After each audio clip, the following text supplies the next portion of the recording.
Hello friends, welcome back to my YouTube channel M R sociology classes.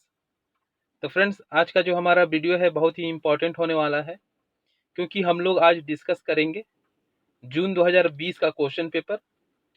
जैसा कि बहुत लोगों को कमेंट आ रहा था कि सर जो है 19 और 20 का क्वेश्चन पेपर लेकर आएँ, तो हम लोग इस वीडियो में जून 2020 का क्वेश्चन पेपर सॉल्व करने वाले हैं। जून 2020 में जो है एनटीए के द्वारा कोविड के चलते एक ही पेपर आयोजित किया गया था और वो नवंबर में आयोजित किया गया था। तो वीडियो को जो है लास्ट तक देखें, पसंद आता है तो लाइक करें, कमेंट करें और कमेंट करके बताएं कि वीडियो कैसा लगा। या और वीडियो को जो है अधिक से अधिक शेयर करें। यदि हमारे चैनल पे नए हैं तो हमारे चैनल को सब्सक्राइब करें, बेल आइकन को प्रेस करें ताकि नोटिफिकेशन आपको मिलता रहे। तो चलिए फिर स्टार्ट करते हैं बिना देर किए। तो फ्रेंड्स, इसमें हमारा 51 नंबर क्वेश्चन है और 51 से जो है 1 से 50 तक जो क्वेश्चन होता है आपका फर्स्ट पेपर का होता है और 51 से 150 तक जो क्वेश्चन होता है आपके ऑप्शनल पेपर से होता है। तो इसमें हम लोग 51 नंबर क्वेश्चन से देखेंगे। तो चलिए फिर शुरू करते हैं। 100 क्वेश्चन इसमें करना है, तो फिर इसको जो है जल्दी जल्दी करेंगे, ठीक है। तो पहला इसमें 51 नंबर क्वेश्चन है हमारा, थोड़ा बड़ा कर लेते हैं। 51 नंबर क्वेश्चन है, रनवे वर्ल्ड रनवे वर्ल्ड की अवधारणा का प्रयोग किसने किया है? तो ये फ्रेंड इसको ध्यान रखेंगे, रनवे वर्ल्ड को ही जो भगोड़ा समाज कहा जाता है और ये जो है आपके यूपी पीजीटी 2021 के पेपर में आया हुआ क्वेश्चन था। तो रनवे वर्ल्ड की अवधारणा का प्रयोग जो है एंथनी गिडिंस के द्वारा किया गया था। इसका ऑप्शन फर्स्ट राइट हो जाएगा, ठीक है। अगला प्रश्न है फ्रेंड हमारा, आधुनिक औद्योगिकृत समाज में उद्योगों में महिलाओं की परिस्थिति कैसी रही है? बताना है आपको। आधुनिक औद्योगिकृत समाज में महिलाओं की परिस्थिति कैसी रही है? इसका जो राइट आंसर है आपका ऑप्शन सेकेंड है, क्रमशः ऊपर उठी है, ठीक है। चलिए अगला प्रश्न है फ्रेंड्स, अगर मैं आपको हिंदी वाला शब्द अगर मैं समझ में नहीं आता है एग्जाम में, तो आप जो है इंग्लिश की जो ट्रांसलेशन है उसको आप देख सकते हैं। तो काफ़ी हद तक उससे जो है इंग्लिश से समझ में आ जाता है। तो अगला प्रश्न है, किसका विचार है कि अज्ञगमन निषेध व्यापक समाज के साथ संबंध बनाने में सहायक होता है? तो इसका जो राइट आंसर है आपका ऑप्शन फर्स्ट है, सी लेवी स्ट्रॉस का ये जो विचार है, ठीक है। नेक्स्ट क्वेश्चन है हमारा, गॉफमैन के अनुसार जब गुजरने वाले व्यक्ति एक दूसरे पर शीघ्रता से नजर डालते हैं और फिर दूर कहीं पुनः देखने लगते हैं, तो इसे क्या कहा जाता है? तो इसका सही जवाब है ऑप्शन फोर, ठीक है।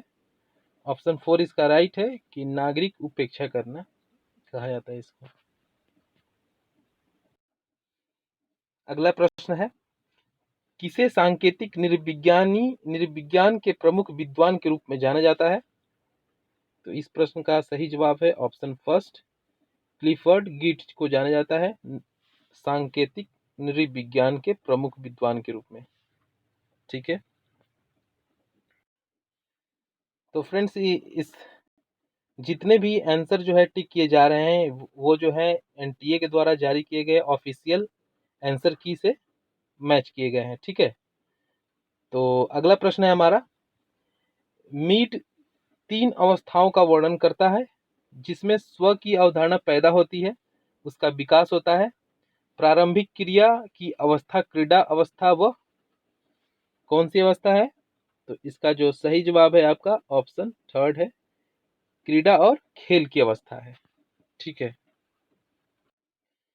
अगला क्वेश्चन है, सामाजिक विज्ञान शोध में निराकरणीय प्रकल्पना में प्रारंभिक दार्शनिक पूर्वधारणा, तो प्रारंभिक दार्शनिक पूर्वधारणा, तो इसका जो सही विकल्प है वो है गलत होने योग्य है, ठीक है।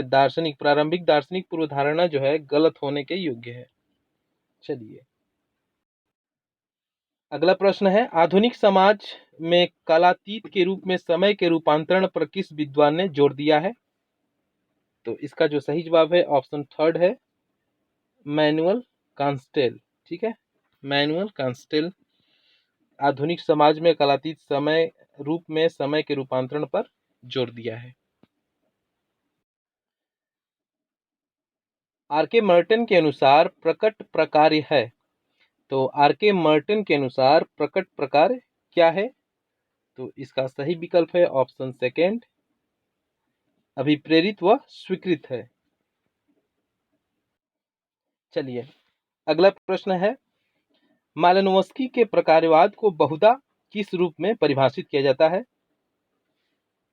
तो इसका राइट आंसर है आपका ऑप्शन फर्स्ट, व्यक्तिवादी प्रकारवाद के रूप में जो है बहुधा मालिनोव्स्की को जो है परिभाषित किया जाता है। अगला प्रश्न है, रेडक्लिफ ब्राउन ने संरचना और किसमें अंतर नहीं किया है? तो ऑप्शन दिया गया है, इसमें से पूछ रहा है कि रेडक्लिफ ब्राउन ने संरचना और किसमें विभेद नहीं किया है? तो इसका जो राइट आंसर है आपका ऑप्शन थर्ड है। ठीक है, सामाजिक संबंध और संरचना में रेडक्लिफ ब्राउन ने कोई अंतर नहीं किया है। चलिए अगला प्रश्न है, और ये जीएस का प्रश्न है, पीत क्रांति का संबंध है। तो आपके जो सब्जेक्ट में जो है जीएस से भी क्वेश्चन पूछा गया था 2020 में, इसको भी ध्यान रखेंगे। तो पीत क्रांति का संबंध किससे है? तो इसका जो सही विकल्प है ऑप्शन फर्स्ट है।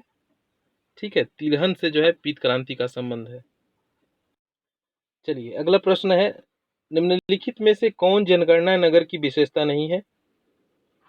इसका जो राइट आंसर है आपका ऑप्शन थर्ड है, नगर पालिका, निगम, छावनी बोर्ड या अधिसूचित नगर की विद्यमानता हो। ठीक है, तो ये जो है नगर की विशेषता नहीं है। अगला प्रश्न है, और ये भी आपका जीएस का प्रश्न है, भारत में निम्नलिखित में से कौन सा शहरीकरण सबसे कम हुआ है? तो वह कौन सा राज्य है जिसमें शहरीकरण सबसे कम हुआ है, ये आपको बताना है। तो इसका जो सही विकल्प है ऑप्शन सेकंड है, हिमाचल प्रदेश। ठीक है, हिमाचल प्रदेश राज्य का जो है शहरीकरण सबसे कम हुआ है। चलिए अगला प्रश्न है, किस दशक में भारत की ग्रामीण जनसंख्या की कुल वृद्धि से शहरी जनसंख्या की कुल वृद्धि अधिक हुई? ठीक है, तो इसमें जो किस दशक में पूछा जा रहा है, तो इसका आंसर होगा ऑप्शन सेकेंड, 2001 से 2011 के दशक में जो है ग्रामीण जनसंख्या की कुल वृद्धि से शहरी जनसंख्या की कुल वृद्धि अधिक हुई। अगला प्रश्न है, निम्नलिखित में से किसने सर्वाधिक आदिम समाजों में अविवाहित व्यक्तियों की दयनीय स्थिति का सुस्पष्ट वर्णन किया है? तो निम्नलिखित में से किसने सर्वाधिक आदिम समाजों में अविवाहित व्यक्तियों की दयनीय स्थिति की सुस्पष्ट वर्णन किया है? तो इसका जो राइट आंसर है आपका ऑप्शन फर्स्ट है, सी लेविस स्ट्रॉस ने। अगला प्रश्न है, ये कथन पूछा जा रहा है कि किसने कहा था सामाजिक संरचना प्रमुख समूहों और संस्थाओं का सम्मिश्रण है जो समाजों का निर्माण करता है? तो इसका जो राइट आंसर है आपका ऑप्शन फोर है।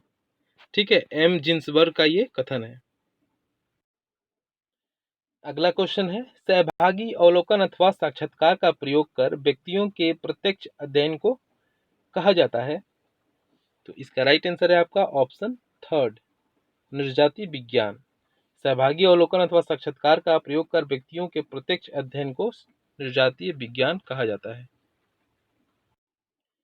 अगला प्रश्न है, दुर्खिम के अनुसार अप्रत्यक्ष प्रयोग है? तो दुर्खिम के अनुसार अप्रत्यक्ष प्रयोग तुलनात्मक विधि, ऑप्शन फोर इसका राइट होगा। अगला प्रश्न है आपका, किसने अपने समाजशास्त्रीय विश्लेषण में ऐतिहासिक उपागम हिस्टोरिकल अप्रोच का प्रयोग किया है? तो इसका राइट आंसर है आपका ऑप्शन सेकंड, सी राइट मिल्स ने। ठीक है, अगला प्रश्न है, कांट के दर्शन के संदर्भ में किसने निजवाचक आलोचना का प्रयोग किया? तो इसका जो राइट आंसर है आपका ऑप्शन थर्ड है, हीगल ने। ठीक है फ्रेंड्स, वीडियो यदि पसंद आ रहा है तो आप इसको लाइक कर दें। ठीक है, अगला प्रश्न है फ्रेंड्स, विज्ञान के समाजशास्त्र के अपने अध्ययन में किसने विज्ञान पर राजनीति के प्रभाव के विषय को सुव्यवस्थित रूप से लिया है? तो इसका सही विकल्प है ऑप्शन थर्ड, आर के मर्टन ने। अगला प्रश्न है, समाज विज्ञान के संबंध में किसने फॉल्सिफाइबिलिटी शब्द का सर्वप्रथम प्रयोग किया? इसका सही विकल्प है आपका ऑप्शन फोर, कार्ल पॉपर ने।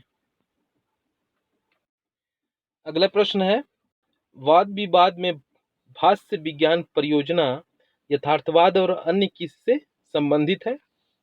इसका सही विकल्प है ऑप्शन सेकंड, यथार्थवाद और विरोधी। अगला प्रश्न है, कुहन ने किस शब्द के द्वारा बताया कि किसी भी दिए गए समय में विज्ञान पर उसका विशेष प्रभाव होता है? तो इसका सही विकल्प है आपका ऑप्शन फर्स्ट, प्रतिमान पैराडाइम का। ठीक है, अगला प्रश्न है, डॉक्टर अंबेडकर के डॉक्टरेट शोध प्रबंध का शीर्षक है? तो सही विकल्प है इसका option four, the problem of रूपी, its origin and it's solution. ठीक है, डॉक्टर अंबेडकर के डॉक्टरेट की जो शोध है, पीएचडी की जो शोध का शीर्षक था, the problem of rupee and its origin and it's solution था। ठीक है, अगला प्रश्न है, निम्नलिखित में से कौन सी पुस्तक एम.एन. श्रीनिवास द्वारा नहीं लिखी गई है? तो बताना है कि कौन सी पुस्तक है जो एम.एन. श्रीनिवास की नहीं है। इसका सही विकल्प है आपका ऑप्शन फर्स्ट। ठीक है, India changing village, India changing villages, ये जो है एम.एन. श्रीनिवास का नहीं है, बल्कि ये आपका है एस.सी. दुबे का। ठीक है, बाकी जितने भी हैं, India's villages, social change in modern India, the remembered village, ये सब जो है एम.एन. श्रीनिवास का है। अगला प्रश्न है, किसने कहा था कि आदिवासियों का हिंदू जातियों में आत्मसात्करण किया जाना चाहिए? इसका राइट आंसर है आपका ऑप्शन सेकंड, जी.एस. घुरिये ने। अगला प्रश्न है, युगांत the end of in epoch का लेखक या फिर लेखिका कौन है? इसका राइट आंसर है आपका ऑप्शन थर्ड, इरावती कर्वे है। अगला प्रश्न है, भिन्न भिन्न संस्कृतियों के अपने तुलनात्मक अध्ययन में किसने सर्वप्रथम व्यक्तिक सामग्री का प्रयोग किया? इसका सही जवाब है ऑप्शन थर्ड, हर्बर्ट स्पेंसर ने। अगला प्रश्न है, दक्षता, प्रतिनिधित्व, विश्वसनीयता और लचीलेपन की आवश्यकता की पूर्ति करने वाले प्रतिदर्श को क्या कहा जाता है? तो इसका सही जवाब है आपका ऑप्शन सेकंड। ठीक है, श्रेष्ठ प्रतिदर्श कहा जाता है, जो कि दक्षता, प्रतिनिधित्व, विश्वसनीयता और लचीलेपन की आवश्यकताओं की पूर्ति करता है। अगला प्रश्न है, अकृषिकरण का मूल अर्थ क्या है? तो अकृषिकरण का मूल अर्थ जो है आपका ऑप्शन फर्स्ट है, कृषकों के पेशे या भूमि के लघु उत्पादकों के आकार में संकुचन। अगला क्वेश्चन है, सहयोग तथा अंतर निर्भरता के रूप में निम्नलिखित में से कौन स्तरित समाज में विभिन्न स्तरों के बीच संबंधों को देखता है? तो इसका राइट आंसर है आपका ऑप्शन सेकंड, प्रकार्यवादी।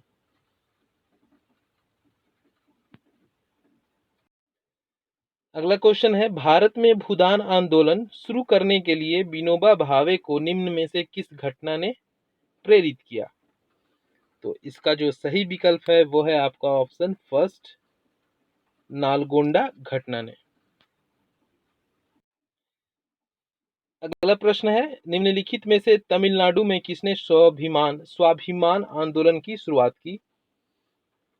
तो इसका जो राइट आंसर है आपका ऑप्शन फर्स्ट है, ईवी रामास्वामी नायकर ने। अगला प्रश्न है, आधुनिकीकरण के साथ नकारात्मक रूप से निम्न में से कौन सा तत्व सहसंबंधित है? तो इसका जो राइट आंसर है आपका ऑप्शन 4, धार्मिकता। ठीक है। अगला प्रश्न है, किस राज्य में चंपारण सत्याग्रह आंदोलन शुरू किया गया? तो ये सबको पता होगा, इसका राइट आंसर होगा ऑप्शन 4। तो बिहार राज्य से जो है चंपारण सत्याग्रह आंदोलन जो है शुरू किया गया था 1917 में। किसके द्वारा शुरू किया गया था? तो ये महात्मा गांधी के द्वारा शुरू किया गया था। अगला प्रश्न है, समाजशास्त्रीय शोध में आकस्मिकता सेरेंडिपिटी शब्द का प्रयोग किसने किया है? इसका सही विकल्प है आपका ऑप्शन फर्स्ट, आर.के. मर्टन ने।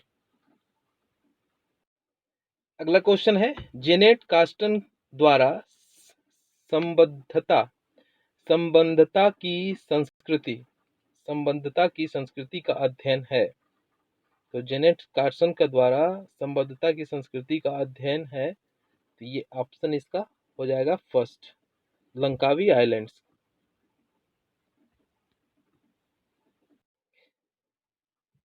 अगला प्रश्न है, संबोधन टेक्नोनीमी का निषेध व्यवहार निम्नलिखित में पाया जाता है, ये किस में पाया जाता है? इसका सही जवाब है ऑप्शन सेकंड, खांसी में।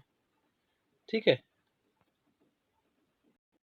अगला प्रश्न है, भारत में बाल लिंगानुपात भारतीय जनगणना विश्लेषण में अनायास रूप से तब देखा गया जब। तो इसका जो सही विकल्प है वो है ऑप्शन फर्स्ट होगा, इसको जो है कूट की सहायता से इसका उत्तर देना है। ठीक है, तो फर्स्ट हो जाएगा इसका। तो फर्स्ट में क्या क्या है? तो भारत में बाल लिंगानुपात भारतीय जनगणना विश्लेषण में अनायास रूप से तब देखा गया जब साक्षरता दर को पुनर्परिभाषित किया गया और आयु के अनुसार लिंगानुपात का विश्लेषण किया गया। तो ए और बी इसका राइट है। ठीक है। अगला प्रश्न है फ्रेंड्स, भारत में NFHS सर्वेक्षण और कई अन्य अध्ययनों के अनुसार शारीरिक घरेलू हिंसा के 2 मुख्य कारणों का चयन करें। ठीक है, तो इसमें जो है विकल्प का सही उत्तर का चूज करना है। तो इसका जो राइट आंसर है आपका वो है ऑप्शन थर्ड। ठीक है, तो इसका है निसंतानता और हिंसा का अंतरपीढ़ी संचरण। ठीक।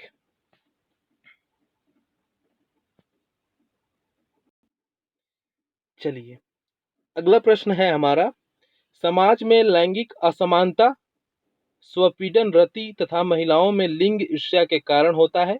यह दृष्टिकोण निम्नलिखित में से किस विद्वान का है? ये बताना है कि किस विद्वान का है। सही उत्तर का चूज करना है। तो इसका जो राइट आंसर होगा ऑप्शन सेकंड होगा, ABC जे लांका, जे क्रिस्टिवा और जे मिचेल का है। ठीक है।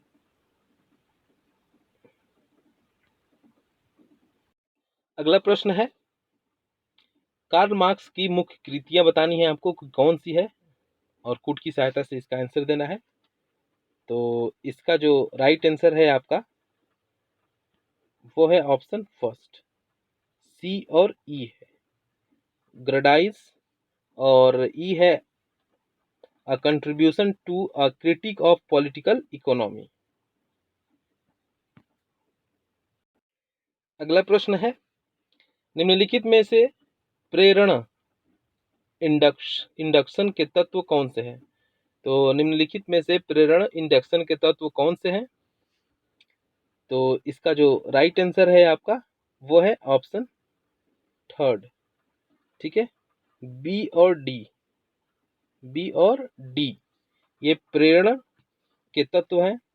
तो कौन कौन से हैं? 2 या अधिक चरों के बीच नियति साहचर्य का सुझाव देना अनुभूति परक प्रेक्षणों की श्रृंखला से व्युत्पन्न। ठीक है। अगला प्रश्न है, निम्नलिखित में से किसने अपने अध्ययनों में तुलनात्मक विधि का उपयोग किया? तो बताना है आपको। इसका सही विकल्प है आपका इमाइल दुर्खिम है, मेलानोव्स्की है और मैक्स वेबर है। ठीक है, तो इसका राइट आंसर हो जाएगा ऑप्शन थर्ड, ए सी डी। ठीक है, ए सी और डी विकल्प इसका सही होगा। अगला प्रश्न है, निम्नलिखित में से कौन से तत्व आंकड़े विश्लेषण को संबंधित है? तो निम्नलिखित में से जो कौन सा तत्व है आंकड़ों के विश्लेषण से संबंधित है, ये आपको बताना है। ठीक है, तो चलिए, इसका जो राइट आंसर है आपका ऑप्शन 4 है। ठीक है, बी सी डी। तो बी सी और डी, कोडिंग, संपादन और वर्गीकरण। ठीक, आंकड़ों के जो है विश्लेषण से संबंधित है कोडिंग, संपादन और वर्गीकरण। चलिए, अगला प्रश्न है, टी सानिन के अनुसार कृषक समाजों के निम्नलिखित में से कौन सी विशेषता है? तो कृषक समाजों की विशेषता पूछी जा रही है, कौन सी है? तो पारिवारिक श्रम है, जीवन पद्धति के रूप में कृषि है और कमजोर स्थिति है। तो टी सानिन के अनुसार कृषक समाजों की विशेषता जो है पारिवारिक श्रम, जीवन पद्धति के रूप में कृषि और कमजोर स्थिति, इसको इन्होंने माना है। तो ए सी ई हो जाएगा आपका। तो ए सी ई किसमें है? तो आपका राइट आंसर होगा ऑप्शन सेकेंड। ठीक है,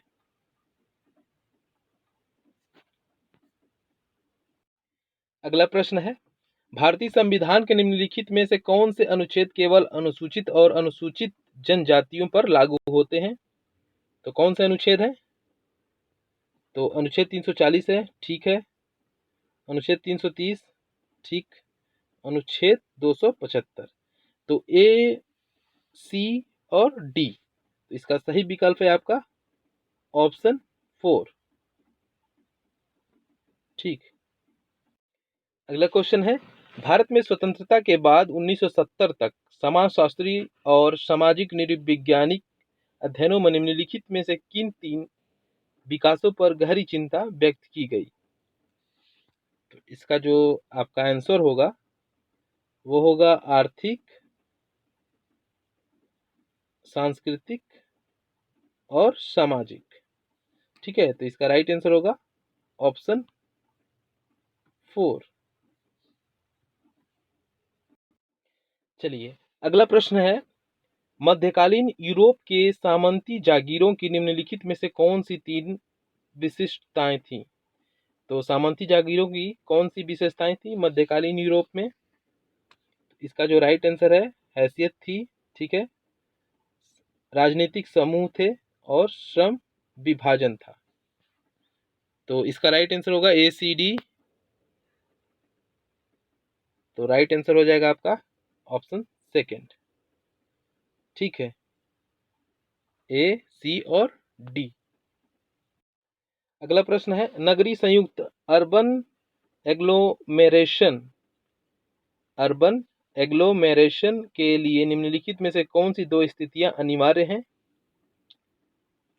तो इसका जो सही विकल्प है वो है आपका ऑप्शन सेकेंड, सांविधिक नगर, और दूसरा है सभी संगठकों में 20,000 अथवा अधिक व्यक्ति होने चाहिए। ठीक है, तो ए और सी विकल्प हो जाएगा आपका। इसका राइट आंसर होगा ऑप्शन सेकेंड। अगला प्रश्न है, निम्नलिखित में से कौन से दो बांध भारत के सबसे विशाल बांध हैं? तो वो कौन से दो बांध हैं जो भारत के सबसे विशाल बांध हैं, ये आपको बताना है। ठीक है, तो इसका जो राइट आंसर है आपका भाखड़ा नांगल बांध है और दूसरा है टिहरी बांध। ठीक है, तो बी और सी आपका क्या होगा? इसका राइट आंसर हो जाएगा। तो ऑप्शन थर्ड। अगला प्रश्न है, पृथ्वी दिवस और विश्व पर्यावरण दिवस को निम्नलिखित में से किन तिथियों पर मनाया जाता है? तो पृथ्वी दिवस और विश्व पर्यावरण दिवस को। तो आपको जो है कूट की सहायता से आंसर देना है, ठीक है। तो पृथ्वी दिवस कब मनाया जाता है और विश्व पर्यावरण दिवस? तो इजी क्वेश्चन है। तो इसका विश्व पृथ्वी दिवस 22 अप्रैल को मनाया जाता है और पर्यावरण दिवस 5 जून को। तो ए और सी इसका राइट आंसर होगा, तो ऑप्शन सेकेंड, ठीक है। अगला प्रश्न है, स्टैनली कोहेन निम्नलिखित में से किन पुस्तकों के लेखक हैं? ये आपको बताना है कि स्टैनली कोहेन की कौन सी पुस्तक है। तो इसका जो राइट आंसर है वो है ए, सही है, folk devils and moral panics, the creation of mind and rockers. और दूसरा है आपका visions of social control, C है। और तीसरा है द मैन्युफैक्चर ऑफ न्यूज, ठीक है। तो इसका हो जाएगा ऑप्शन थर्ड। ऑप्शन थर्ड इसका राइट आंसर हो जाएगा। चलिए अगला प्रश्न है, अपनी रचना थ्री पिलर्स ऑफ रेवोल्यूशन में मिसियो काकू निम्नलिखित में से किसके बारे में बताते हैं? तो इसका राइट आंसर होगा आपका क्वांटम क्रांति और कंप्यूटर क्रांति और जैव आणविक क्रांति। तो ए सी डी। तो इसका राइट आंसर होगा ऑप्शन सेकेंड। अगला प्रश्न है, आर के मर्टन के अनुसार निम्नलिखित में से कौन से इथोज ऑफ साइंस के घटक हैं? तो मर्टन के अनुसार इथोज ऑफ साइंस के कौन से घटक हैं ये बताना है। तो चलिए इसका संगठित संशयवाद है, ठीक है, और सार्वभौमिकीकरण है और सांप्रदायिकता है। तो ये तीनों हैं, ए सी और डी। इसका राइट आंसर होगा आपका विकल्प 3।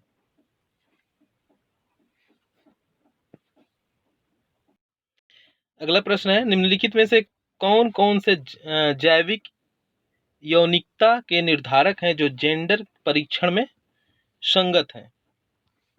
तो चलिए इसका आंसर होगा प्रजनन अंग, ठीक है, और हार्मोन अवस्था है, और फिर आपका होगा गौण लैंगिक विशिष्टताएं,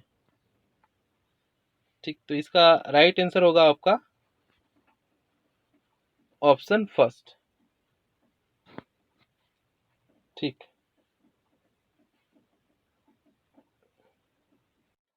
अगला प्रश्न है, निम्नलिखित में से कौन सी पूर्व पूंजीवादी उत्पादन प्रणाली की विशिष्टताएं हैं? तो पूर्व पूंजीवादी उत्पादन प्रणाली की विशेषताएं कौन सी हैं ये आपको बताना है, ठीक है। तो इसका जो राइट आंसर है आपका मुक्तिहीन श्रम, मुक्तिहीन श्रम, फिर उसके बाद है आपका आर्थिक और राजनीतिक शक्ति का समेकन और जीवन निर्वाह, ए सी और ई। तो इसका विकल्प जो राइट आंसर होगा विकल्प 4, ठीक है। अगला प्रश्न है, निम्नलिखित में से कौन सी सामाजिक आंदोलन की विशेषताएं हैं? तो सामाजिक आंदोलन की कौन सी विशेषताएं हैं? तो यह एक सामूहिक व्यवहार है, ठीक है, यह लक्ष्योन्मुखी होता है, ठीक, और ये जो है यह परिवर्तन ला सकता है या प्रतिरोध कर सकता है, ठीक। तो इसका राइट आंसर होगा ऑप्शन थर्ड।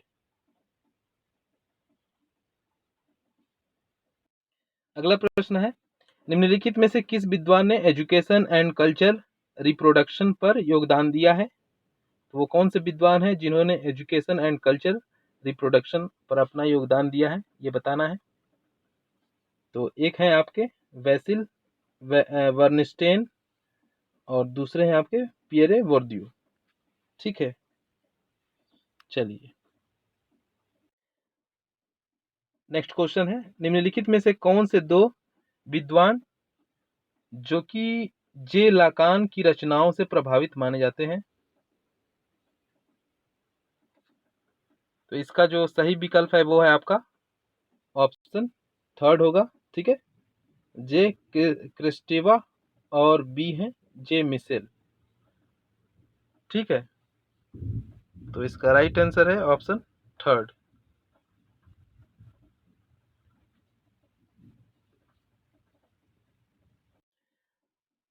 अगला प्रश्न है, इस प्रश्न में पूछा जा रहा है कि पियरे बोर्दियू की रचनाएं थीं। तो पियरे बोर्दियू की जो रचनाएं हैं कौन सी हैं, ये आपको बताना है। ठीक है, तो इसका जो आंसर है द स्टेट नोबिलिटी, और दूसरा है डिस्टिंक्शन।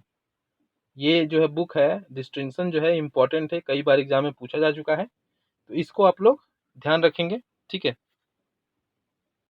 अगला प्रश्न है, भारत में घरेलू व लैंगिक हिंसा निम्न में से किससे संबंधित उदार कानूनों से संबद्ध है। तो एक हो जाएगा दहेज, ठीक है, दूसरा है आपका बलात्कार, और तीसरा है सहजीवी परिवार। तो भारत में घरेलू एवं लैंगिक हिंसा निम्न में से किससे संबंधित उदार कानूनों से संबंधित है। तो दहेज, बलात्कार और सहजीवी परिवार। ऑप्शन सेकेंड इसका राइट है।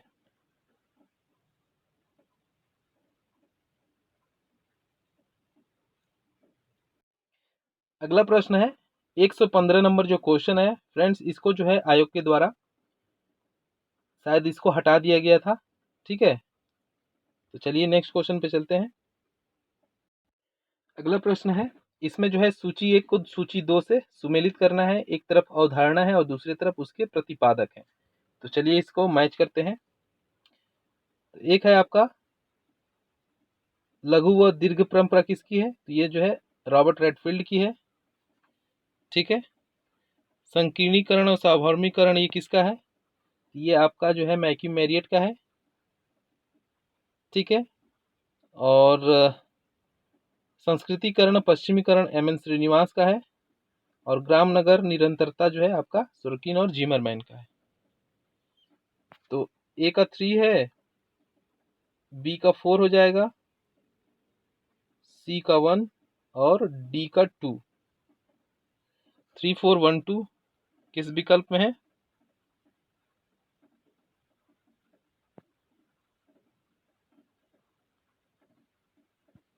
तो इसमें फ्रेंड्स जो है विकल्प इसमें गलत दिया हुआ है। ठीक है, तो इसको भी जो है हमको लगता है कि आयोग के द्वारा डिलीट किया गया होगा, लेकिन आयोग ने जो है इसका आंसर दिया है सेकेंड। ठीक है, तो आप लोग इसको करेंगे। चलिए नेक्स्ट क्वेश्चन पर। अगला प्रश्न है, इसमें भी सूची एक को सूची दो से क्या करना है, सुमेलित करना है। तो एक तरफ लेखक हैं और दूसरी तरफ उनकी क्या है, पुस्तकें हैं। ठीक है, तो पी एल बर्गर की कौन सी पुस्तक है, चलिए इसको मैच करते हैं। तो इनविटेशन टू सोशियोलॉजी, और पार्सन्स और स्मेल्सर की कौन सी बुक है आपकी, तो क्लासेस इन मॉडर्न सोसाइटी नहीं है, ये इकोनॉमी एंड सोसाइटी ये है इनकी। और टीवी बाटोमोर की है क्लासेस इन मॉडर्न सोसाइटी, और आपका आर के मर्टन की है social theory and social structure. तो इसका जो विकल्प होगा ऑप्शन थर्ड हो जाएगा। ठीक है, अगला प्रश्न है फ्रेंड्स, इसमें सूची एक को सूची दो से सुमेलित करना है। एक तरफ वैज्ञानिक है और इनका योगदान है। ठीक है, तो चलिए इसको मैच करते हैं। तो केपलर ने कौन सा सिद्धांत दिया था, ये बताना है आपको। तो प्लेनेटरी ऑर्बिट्स का ये सिद्धांत इन्होंने दिया था, और वॉयल ने दिया था गैस लॉ। ठीक है, और डेकार्ट ने दिया था मैकेनिकल फिलॉसफी, और हार्वे ने दिया था आपका, इसका 4 हो जाएगा। तो इसका जो सही विकल्प होगा वो होगा ऑप्शन थर्ड। ठीक है,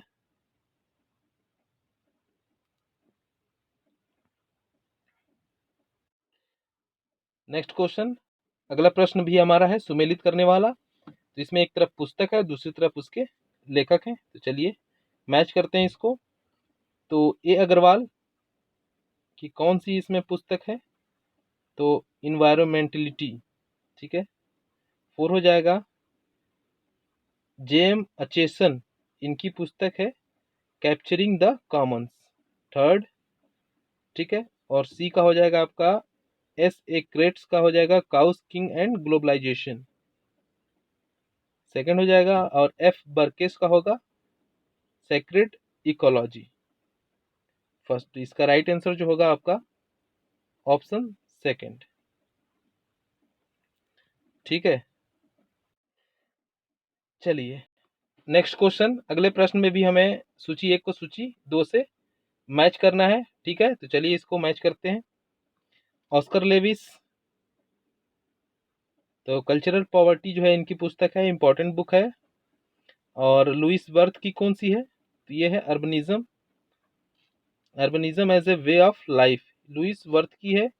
और सी आपका हो जाएगा जेनिस पार्लियामेंट का मिथ ऑफ मेजर मार्जिनलिटी, ये हो जाएगा डेविड हार्वे का होगा राइट टू द सिटी। तो इसका जो सही विकल्प होगा वो होगा आपका ऑप्शन फर्स्ट। ठीक। चलिए अगला प्रश्न है, इसमें भी हमको सुमेलित करने वाला प्रश्न है। तो एक तरफ शोध है, दूसरी तरफ विधि है। ठीक है, तो चलिए इसको मैच करते हैं। तो क्षेत्र अवलोकन ये आपका हो जाएगा अनुभविक शोध से हो जाएगा। ठीक है। और कार्य कारण संबंधों के प्रभाव को देखना ये आपका हो जाएगा व्याख्यात्मक शोध। और बड़ी आबादी के कुछ विशेषताओं का वर्णन करने का उद्देश्य सर्वे हो जाएगा। बड़ी आबादी का जो जिसमें अध्ययन करते हैं वो सर्वे के द्वारा करते हैं। और समाचार पत्र मीडिया रिपोर्टिंग हो जाएगा आपका कंटेंट एनालिसिस अंतर वस्तु विश्लेषण से। तो इसका जो सही विकल्प होगा आपका ऑप्शन फर्स्ट होगा। ठीक है। अगला प्रश्न है, तो फ्रेंड्स इसमें भी जो है सूची 1 को सूची 2 से सुमेलित करना है। एक तरफ रचनाएं हैं और उनके दूसरी तरफ लेखक हैं। तो चलिए इसको भी मैच करते हैं। तो इंडिया चेंजिंग विलेज किसकी है, तो ये बुक है आपका एस.सी. दुबे का। और राजस्थान विलेज किसका है, तो ये हो जाएगा बी.आर. चौहान का। द रिमेम्बर्ड विलेज किसका है, तो ये होगा आपका एम.एन. श्रीनिवास का। और विलेज इंडिया किसकी है, तो ये होगा मैकिम मैरियट का। ठीक है, तो इस तरह से जो होगा इसका सही विकल्प आपका होगा ऑप्शन तीसरा। तीसरा विकल्प इसका सही है।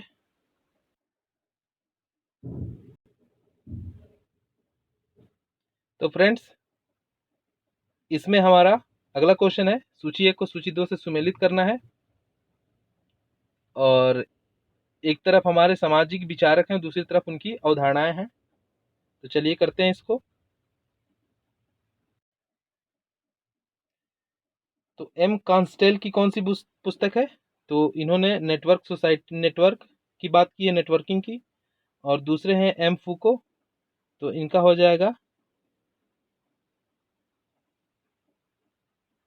ऑप्शन 4। ठीक है, इनका 4 से मैच हो जाएगा। पैनोप्टिकल लेवी स्ट्रॉस का आपका हो जाएगा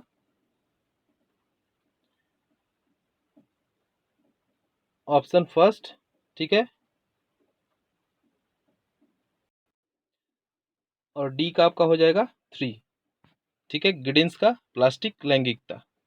तो इसका जो सही विकल्प होगा वो होगा आपका ऑप्शन सेकंड। तो अगला प्रश्न है फ्रेंड्स, इसमें भी सूची 1 को सूची 2 से सुमेलित करना है। ठीक है, तो चलिए फिर मैच करते हैं।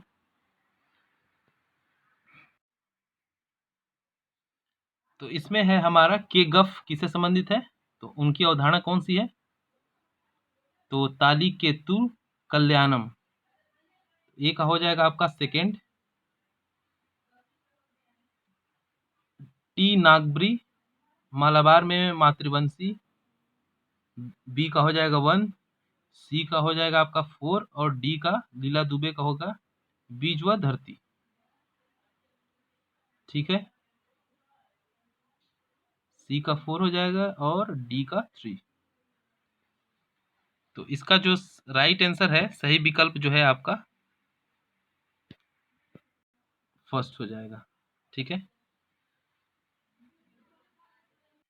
अगला प्रश्न है फ्रेंड्स, इसमें हमारा 126 नंबर क्वेश्चन है। निम्नलिखित को मानव संचार के विकास के अनुक्रम में लगाइए।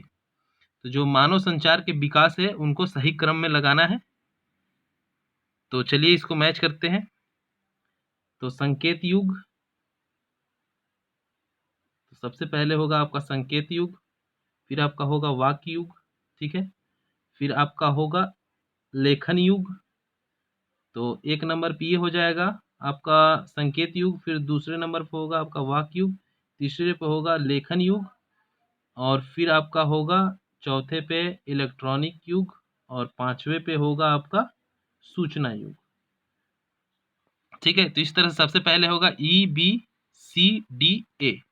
तो इसका जो राइट आंसर होगा आपका ऑप्शन थर्ड हो जाएगा, ठीक है। सही विकल्प होगा आपका ऑप्शन नंबर 3। अगला प्रश्न है हमारा, टालकाट पार्सन्स ने सामाजिक प्रणाली के निम्नलिखित कार्य बताए हैं। तो कौन से कार्य बताए हैं आपके टालकाट पार्सन्स ने सामाजिक प्रणाली के? तो चलिए इसको निम्नलिखित विकल्पों में से सही क्रम को चुनिए। तो सही क्रम को चुनना है, ठीक है। तो इसका हो जाएगा, सबसे पहले होगा आपका अनुकूलन कार्य, ठीक है। फिर उसके बाद होगा आपका लक्ष्य प्राप्ति कार्य, ठीक है। और उसके बाद होगा तीसरे नंबर पर आपका समाकलनात्मक कार्य, और चौथा होगा अंतर्निहित कार्य, ठीक है। तो ये जो है एजिल मॉडल पूछा जा रहा है इसमें, AGIL, ठीक है। चलिए, तो एजिल मॉडल इसका जो है इंग्लिश हम लोग देख लेंगे, इंग्लिश वाला ट्रांसलेशन। तो इसमें जो है देखिए, इसमें पूछा जा रहा है कि अगर मैं एजिल आपको पता है तो आप कर ले जाएंगे। यह ए, उसके बाद होगा जी, उसके बाद होगा आई, उसके बाद होगा एल। तो एडॉप्टेशन फंक्शन, ठीक है, ये हो जाएगा। फिर आपका गोल अटेनमेंट फंक्शन, उसके बाद होगा आपका इंटीग्रेटिव फंक्शन, फिर होगा लेटेंसी फंक्शन, AGIL। इस चीज को आप लोग याद रखेंगे। तो इसमें हमारा अगला प्रश्न है, इसमें जो है योगेंद्र सिंह की पुस्तकों को दिया गया है और उनको सही कालना क्रम में लगाना है। तो कालक्रम में इसको सही लगाना है। तो चलिए फिर शुरू करते हैं, इसको लगाते हैं। तो इसमें इनकी जो बुक है सी, मॉडर्नाइजेशन ऑफ इंडियन ट्रेडिशन, ये सबसे पहले आएगी। 1973 में ये प्रकाशित हुई थी, ठीक है। उसके बाद आपका आएगा एसेज ऑन मॉडर्नाइजेशन, ये आ जाएगा। फिर उसके बाद आपका आएगा social stratification and social change, ठीक है। उसके बाद ये culture change in India, identity and globalization. फिर सबसे लास्ट में आपका आएगा डी वाला, ठीक है, ideology and theory in Indian society. तो इसका जो सही विकल्प होगा आपका ऑप्शन थर्ड हो जाएगा, ठीक है, राइट आंसर। तो अगला अगला प्रश्न है फ्रेंड्स, इसमें निम्नलिखित नातेदारी सिद्धांतों का सही कालक्रम में लगाना है, ठीक है। तो चलिए इसको लगाते हैं। इसमें सबसे पहले होगा वंशक्रम होगा, फिर आपका होगा संरचनात्मक प्रकार्यवाद, फिर होगा सहसंबंध, और उसके बाद होगा आपका सांस्कृतिक, ठीक है। तो इसका जो राइट आंसर है आपका ऑप्शन हो जाएगा थर्ड, ऑप्शन थर्ड इसका राइट आंसर हो जाएगा।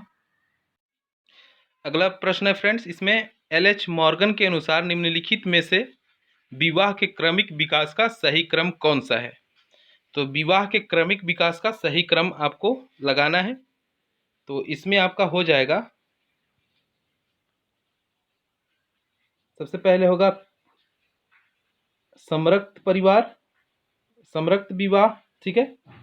और दूसरा होगा आपका समूह विवाह, फिर आपका हो जाएगा सिडेस्मियन विवाह, फिर आपका होगा एक विवाह प्रथा, ठीक है। तो DCAB जो होगा आपका राइट आंसर होगा। तो इस विकल्प में जो है ऑप्शन फर्स्ट इसका राइट आंसर हो जाएगा। तो इसमें हमारा अगला प्रश्न है, GS घुरिये की रचनाओं को कालक्रमानुसार लगाएं। तो इसमें जो है उनकी रचनाओं को एक क्रम में लगाना है। तो चलिए फिर लगाते हैं, ठीक है। तो टू ब्राह्मणिकल इंस्टीट्यूशंस गोत्र एंड चारण, ठीक है। तो इसमें हो जाएगा इसका, ये सबसे पहले है, ठीक है, ए होगा, फिर उसके बाद ई होगा, महादेव कोलिस, फिर उसके बाद होगा आपका सोशल टेंशन इन इंडिया, फिर होगा आपका रिलीजियंस कॉन्शियसनेस, ठीक है, और सबसे लास्ट में होगा आपका ऑप्शन डी, इंडियन साधु, ठीक है। अगला प्रश्न है, निम्नलिखित को मर्टन द्वारा दी गई स्कीम के अनुसार क्रमानुसार लगाएं, ठीक है, तो चलिए लगाते हैं। तो इसमें जो है तथ्यों का अवलोकन, ठीक है, सबसे पहले होता है, फिर होगा प्रेक्षित तथ्यों का विश्लेषण, फिर आपका होगा अवधारणाकरण, और फिर होगा सामान्यीकरण, और फिर होता है सिद्धांत का निर्माण, ठीक है। तो इस तरह से इसका राइट आंसर जो होगा आपका ऑप्शन सेकंड हो जाएगा। चलिए अगला प्रश्न है, निम्नलिखित का कालक्रम ढूंढिए, ठीक है, इसमें जो है कालक्रम में इसको भी लगाना है, इसको लगाते हैं। तो इसका होगा सामुदायिक विकास कार्यक्रम हमारा सबसे पहले हो जाएगा, फिर उसके बाद पंचायती राज क्रियान्वयन, फिर उसके बाद होगा आपका समेकित ग्रामीण विकास कार्यक्रम आता है, फिर सबसे लास्ट में ग्राम पंचायतों में सीटों का आरक्षण। इस तरह से जो है आपका होगा DABC, तो इसका सही विकल्प होगा आपका ऑप्शन 4। चलिए तो अगला प्रश्न है, शहरी विकास मंत्रालय द्वारा 2017 में स्वच्छता सूचकांक के आधार पर दी गई स्वच्छता श्रेणी के अनुसार निम्नलिखित नगरों को लगाएं, ठीक है, तो चलिए लगाते हैं। तो इसमें है आपका सबसे पहले होगा इंदौर, सबसे स्वच्छ शहर है इंदौर, उसके बाद होगा आपका भोपाल, ठीक है, और फिर उसके बाद होगा विशाखापट्टनम, और सबसे लास्ट में होगा सूरत। तो इस तरह से जो आपका आंसर होगा CBDA, तो इसका जो राइट आंसर होगा आपका विकल्प सेकंड। चलिए अगला क्वेश्चन है, जनसांख्यिकी संक्रमण के चरणों का सही क्रम चुनिए। तो जो जनसांख्यिकी संक्रमण के चरणों का सही क्रम चुनना है, तो चलिए इसको करते हैं। तो इसमें जो होगा सबसे पहले होगा आपका उच्च प्रजननता और उच्च मृत्यु, ठीक है, फिर उसके बाद होगा आपका उच्च प्रजननता और मर्त्यता, ठीक है, उसके बाद होगा आपका C, निम्न प्रजननता और निम्न मृत्यु, ठीक। तो इस तरह से जो है आपका सही विकल्प होगा ऑप्शन थर्ड ABC, ठीक है।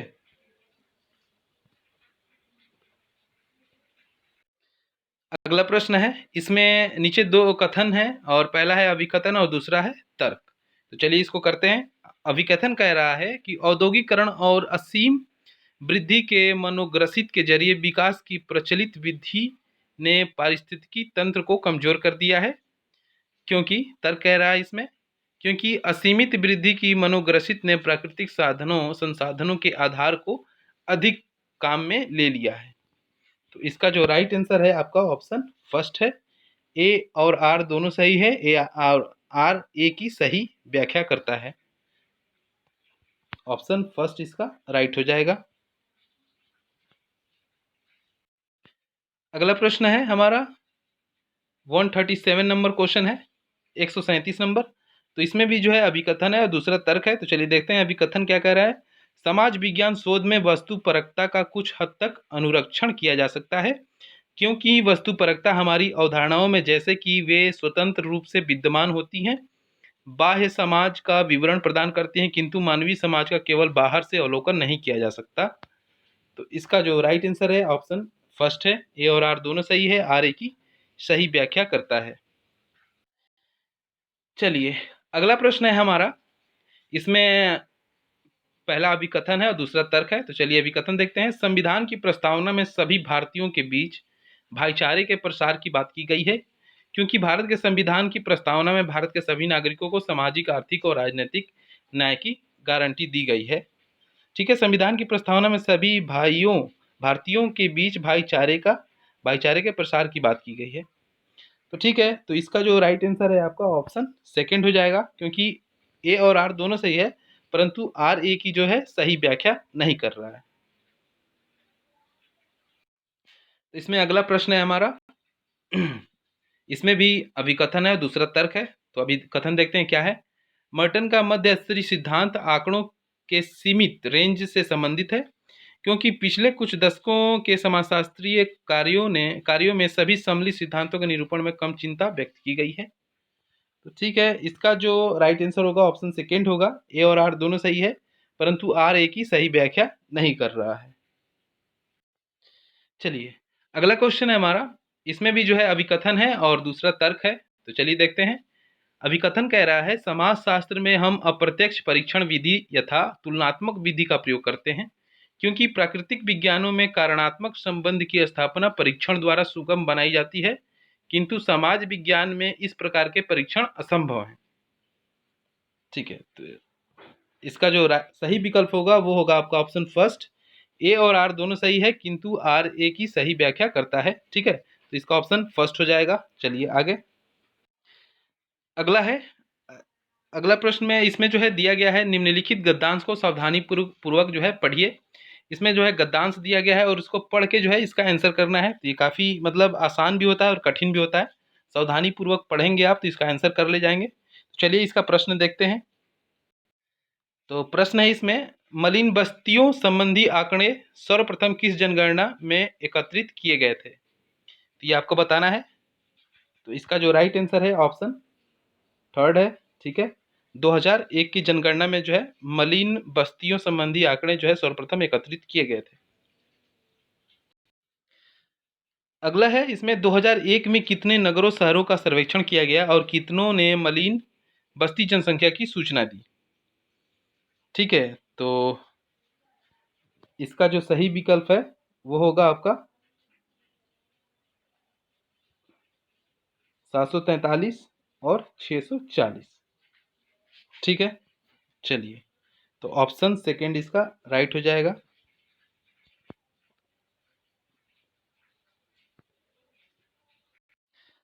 अगला प्रश्न है, जनगणना 2001 के अनुसार नगरों शहरों की कुल संख्या में से मलिन बस्ती जनसंख्या वाले नगरों शहरों के प्रतिशत की गणना कीजिए। ठीक है, तो इसका जो राइट आंसर है आपका ऑप्शन सेकेंड होगा। ठीक है, ऑप्शन सेकेंड होगा इसका 12.3%।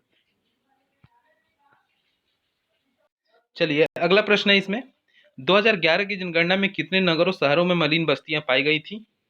2011 की जनगणना में जो है आपकी 2542 मलिन बस्तियां पाई गई थी। ठीक है, तो इसका राइट आंसर होगा आपका ऑप्शन सेकेंड। अगला प्रश्न है 195 नंबर क्वेश्चन है, सॉरी 145 नंबर क्वेश्चन है। प्रणव सेन समिति के अनुसार मलिन बस्तियों की कुल जनसंख्या क्या थी? तो प्रणव सेन समिति के अनुसार मलिन बस्तियों की कुल जनसंख्या क्या थी? इसका जो सही विकल्प है वो है आपका ऑप्शन सेकेंड। ठीक है, 930 लाख। ठीक है, चलिए चलिए अगले प्रश्न में एक और गद्यांश दिया गया है, जिसमें हमको इसको पढ़ के जो है आंसर करना है। तो चलिए प्रश्न देखते हैं। तो इसमें अगला प्रश्न है हमारा, मानव विज्ञान में अंतः विषयी शोध किन आवश्यकताओं का परिणाम हो सकता है? तो इसका जो सही विकल्प है वो आपका फोर है, दो भिन्न परंतु अंतः संबंधित आवश्यकताओं से है। इसका राइट आंसर है ऑप्शन फोर। ठीक है, चलिए अगला प्रश्न है, अंतः विषयी सहकार प्रथा क्या समावेश करता है? तो इसका जो सही विकल्प है वो है आपका ऑप्शन थर्ड, संबंधित विषयों द्वारा एक समान विधि को अपनाना। चलिए अगला प्रश्न है इसमें, विश्लेषणात्मक समाकलन में कठिनाइयां फलस्वरूप होती हैं। तो किसके फलस्वरूप होती हैं? तो ये इसका जो सही विकल्प है वो है ऑप्शन फर्स्ट, सामाजिक विज्ञान में रेखीय क्रम नहीं होने के फलस्वरूप होती है। ठीक है, अगला प्रश्न है इसमें, समाज विज्ञान की सामान्यता क्या प्रवृत्ति है? तो इसका जो सही विकल्प है वो है आपका ऑप्शन थर्ड, विभिन्न परिघटनाओं की व्याख्या को अनेक परिप्रेक्ष्य में सीमित करना। ठीक है, तो अगला प्रश्न है, और ये जो है आखिरी प्रश्न है, ये हमारा जो है 150 नंबर प्रश्न है, जिसमें समाजशास्त्रीय साम्राज्यवाद किससे जुड़ा है? तो समाजशास्त्रीय साम्राज्यवाद जो है आपके समाजशास्त्री अपचायवाद से जुड़ा हुआ है। ठीक है, तो इसका जो राइट आंसर है आपका ऑप्शन थर्ड है। ठीक है, तो उम्मीद करते हैं कि ये वीडियो आपको काफ़ी पसंद आया होगा, और इसमें काफ़ी जो है टाइम भी लगा है बनाने में। तो लाइक कमेंट जरूर कर दीजिए फ्रेंड्स, इसको शेयर भी कर दीजिए, और हमारे चैनल पे पहली बार हैं तो इसको जो है सब्सक्राइब कर दीजिए, बेल आइकन को प्रेस करें ताकि नोटिफिकेशन आपको मिलता रहे और ऐसे ही वीडियो आपको मिलती रहे। तो फिर मिलते हैं नेक्स्ट वीडियो में। बहुत बहुत धन्यवाद।